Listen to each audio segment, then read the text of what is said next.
Welcome to Washington Talk. I'm Young Kim. North Korean troops shot dead a South Korean civilian and government employee who crossed the maritime border between the two countries. A day after South Korea strongly condemned the killing as an act of brutality, North Korea sent a formal notice that conveyed leader Kim Jong-un's message that he feels sorry. We'll discuss these and more. Joining us today is Mark Tokola, Vice President of the Korea Economic Institute of America.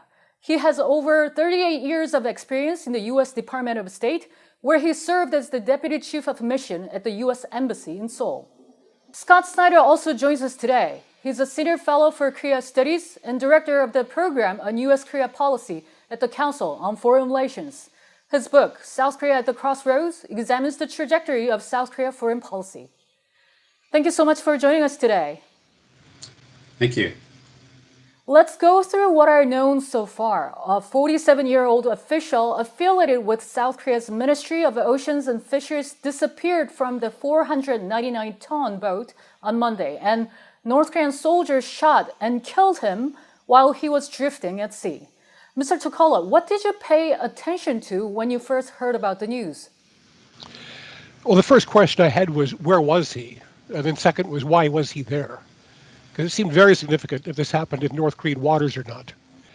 The second question was, what actually happened? Mr. Snyder, what are the other facts you carefully looked into? Well, what I thought was really striking was that he was found 38 kilometers away from the place where he fell off the ship in the course of a little bit more than 24 hours. And that is a long way to travel. In that period of time. Either the currents were exceptionally strong or there's something else that we don't know. Certainly he had knowledge about the currents, and I think that could have been helpful. And then I think the other thing is that the initial report of the way in which he died was just so shocking that I think it grabbed everybody's attention and made a big emotional impact. Mm-hmm. South Korean authorities first said that after the official was killed, his body was doused with oil and set on fire. However, North Korea's explanation seems to be quite different. Mr. Snyder, how was it different from what was initially known?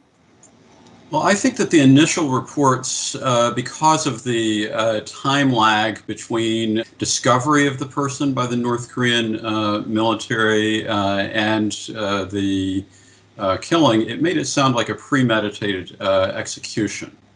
Whereas the North Korean version of events kind of makes it more sound like this is an individual who failed to identify himself and then unfortunately ran into the wrong end of a border security protocol.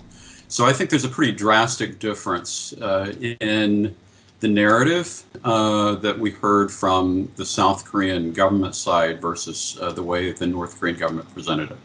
Mm-hmm. Mr. Tokola, can we take North Korea's explanation at face value? I wouldn't. We can't say for sure. The idea that he was reaching for something, so it might have been an act of self-defense, we'll never know. There will be no independent investigation. And I doubt if North Koreans will change their story. So we'll have to kind of see where we go from here. We may never know what actually happened. Why would North Korean soldiers kill somebody who is floating on an object in the sea? They would think that it is difficult for him to attack them in that circumstance. Mr. Tokola, do you think this violates the international law? Yeah, for the reason that they might have shot him, we've heard reports that North Korea does have a shoot-to-kill order along the border with China to prevent people from coming into the country, potentially with COVID-19. I wasn't sure if that shoot-to-kill order applied everywhere. But on the question of international law, I don't want to get into legal hair splitting over what's a human tragedy, but it depends on what you consider the state of the Korean Peninsula to be today. Is it a state in conflict or is it a state at peace? And believe it or not, after all this time, that's still not legally clear. Now, judging by Moon Jae-in's comments that there needs to be an end of war declaration, you could argue plausibly that the conflict still exists. And if that's true, then the shooting is absolutely a violation of the Fourth Geneva Convention on Treatment of Civilians. Many human rights activists released statements criticizing North Korea. How could we approach this incident as a human rights aspect? From the human rights side, you're not allowed to shoot migrants into a country outright. That's a violation of the Universal Declaration of Human Rights. But even if Kim Jong-un apologized and said this was a mistake, that soldiers overreacted, it's still a situation North Korea is shooting people trying to leave North Korea. That's a clear violation of the Universal Declaration of Human Rights. Instead, citizens have a right to leave their country. Mr. Snyder, how does the July 2000 incident where a South Korean civilian tourist was shot dead in North Korea compare to this one? Well, I do think that the 2008 incident provides a baseline for judging whether or not North Korea's response is different this time. And the major difference that we see is that this escalated to the leadership level, and Kim Jong-un issued a statement of apology. And so that is a difference. I think that it puts a spotlight on the fact that when we face situations of crisis escalation, as we saw last June with the demolition of the liaison office, or in 2015 when we saw the guard post incident, Kim Jong-un is really the only firebreak in terms of generating an exit ramp for these kinds of situations. And so, on the one hand, it's good to see that there is a way of capping escalation and that the leader is attentive to it. But I think it's also disconcerting that the leader is the only firebreak. Meanwhile, the South Korean government officials say the case does not appear to constitute a violation of an inter-Korean military tension reduction agreement signed on September 19, 2018. Mr. Snyder, what is your view? Did it violate the agreement or not? Well, from a technical perspective and a legalistic perspective, I think that we can say that the agreement itself was not directly violated, but it really was a violation of the spirit of the agreement. Because the purpose of the agreement was to reduce tensions, reduce risk, and presumably prevent the possibility of casualties or death. And yet we have a case here where tensions between the two sides and suspicions clearly resulted in death of a South Korean government official. According to South Korea's Joint Chiefs of Staff, the South Korean victim was presumed to have jumped into the sea in a suspected attempt to defect to the North and had drifted into North Korean waters. However, the North Korean government officials described him as a trespasser rather than a defector. Mr. Tokola, what explains this gap? Well, they don't know the motives. The North Koreans who were patrolling the area saw a man in the water. I'm sure they had no way of knowing whether he was intending to defect or was there by accident. So I'm not sure the motives really come into this. I'm not clear from the South Korean side either, why he took the steps that he did. Mr. Snyder, would you like to add to this? The main thing that I would add is that the fact that we see this casualty, as Mark has indicated earlier, it tells us something about North Korean attitudes on border security that I think reveals the underlying character of the regime. And that is precisely what needs to be changed. Just a day after a strong condemnation by the South Korean government, North Korea sent a formal notice. And through this notice, Chairman Kim Jong-un conveyed that he feels very sorry. Mr. Tokola, could we interpret this as Kim Jong-un's public apology? It looks to me like more of an apology than we've seen North Korea for almost anything. So I do take it as an apology. But to me, the question is not whether it ends here. The question is what happens next. If Kim Jong-un wants to apologize and take this seriously, next steps could include holding accountable those who carried out this action, if he thinks it was a violation of orders. And second, they could pay compensation to the family, which the Fourth Geneva Convention would call for in this case. If he took those further steps, that would be impressive. Mr. Snyder, some people see this as a very unusual move for a North Korean leader, but was it really? Well, I think it was unusual to have the leader express that something went wrong on the North Korean side. We usually see blame shifting from North Korea. But then we have to ask, why is this the case? And I think that the interesting question is whether it suggests a higher degree of vulnerability by North Korea, the desire to control the risk of crisis escalation, and also it's interesting as an early response to an intense emotional outrage that was relatively quick by North Korean standards in terms of a direct response to an external stimulus. Mr. Tokola, would it be possible to think that he made this move calculating the relationship with the U.S.? I'm sure he had the U.S. in mind as well as South Korea. It didn't have to be one or the other. He may well have wanted to make an apology to influence both sides. This was almost certainly a mistake. It was not part of Kim Jong-un's calculation, whatever his calculation is. And I'm sure he was trying to limit the damage this would cause, which could have been substantial. Mr. Snyder, do you have other thoughts as well?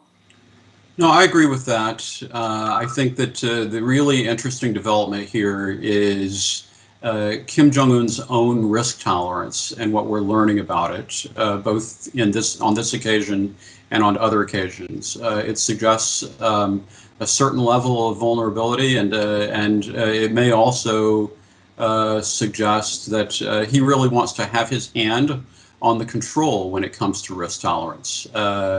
These are externally imposed responses that Kim Jong-un is responding to, and so I think that that's notable. Mm-hmm. And the South Korean presidential office suddenly made public that South Korean President Moon Jae-in and North Korean leader Kim Jong-un exchanged letters earlier this month. Mr. Snyder, why would they make this public now? Well, I don't know, but I think that my impression is that the letters were released in order to try to help recover the humanization of Kim Jong-un as part of a response, and also to try to hold on to the possibility that was probably being pointed to in the exchange of letters of a restoration of inter-Korean dialogue and exchange. The letter exchange took place before President Moon's recorded video message was released at the UN General Assembly. President Moon called on the UN member countries to work together on the declaration of the end to the Korean War. Mr. Tokola, what did you think about his message? I have to say, when I first read it, it struck me as actually kind of uninteresting because it was not new. The Panmunjom Declaration of 2018 says that explicitly and in more detail. That both sides agree to reach an end-of-war declaration and to work towards a peace regime. So it sounded to me more like Moon Jae-in was just reminding Kim Jong-un of an obligation already undertaken, rather than proposing anything new. How will this incident affect the inter-Korean relationship, which has been a stalemate for quite a while now? Mr. Snyder. Well, I think that remains to be seen, but I do believe that with the exchange of letters, that it's possible that the South Korean government is going to try to use this in order to push for a kind of turnaround or for potentially renewed momentum. And I think that that would only be possible in the context of Kim Jong-un's statement expressing contrition for loss of life. But it remains to be seen whether it's going to be possible to take the next step. Mr. Tokola, your prospect on inter-Korean relationship? Yeah, I agree with that. I think Moon Jae-in is trying hard to get a relationship going. I mean, if there's any good to come out of this tragedy, it may be that it gives the two of them something to talk about. Communication is better than no communication. So as I said, if Kim Jong-un took advantage of this tragedy to promote relations by taking further steps, it could be the beginning of something positive. My last question is whether this will have any impact on the U.S.-North Korean relationship. Mr. Tokola first. I don't think so. I think it would have made a difference if North Korea had not apologized. I think that actually makes a difference. I saw the State Department move to support South Korea in its call for a full explanation for the incident. So now it looks like more of an inter-Korean issue than a U.S.-Korea issue because of Kim Jong-un's apology. Mr. Snyder, your last thought? I agree. No direct impact on the U.S.-North Korea relationship, but we are learning that Kim Jong-un really enjoys having pen pals now that Moon has been added to his list along with Trump. I have to say I regret that a little bit. It used to be that presidential letters or letters between heads of government were one way of communicating, confidentially. In my career, I used to deal with presidential correspondence, and it was always classified because heads of government need to communicate with each other. Now that the Woodward book made the Trump-Kim letters public, now they're seeing the Moon-Kim letters becoming public, it looks to me like it closes off one useful means of communication. Many questions are still unanswered over the death of the South Korean civilian in the North Korean territory. The whole truth of what really happened to him should be uncovered through a continued investigation and should be clearly known to the public. Mr. Tokola and Mr. Snyder, thank you both very much. I appreciate your time today. Thank you. Thank you, Young. And that does it for this week's Washington Talk from Voice of America. Please join us again next week for more analysis.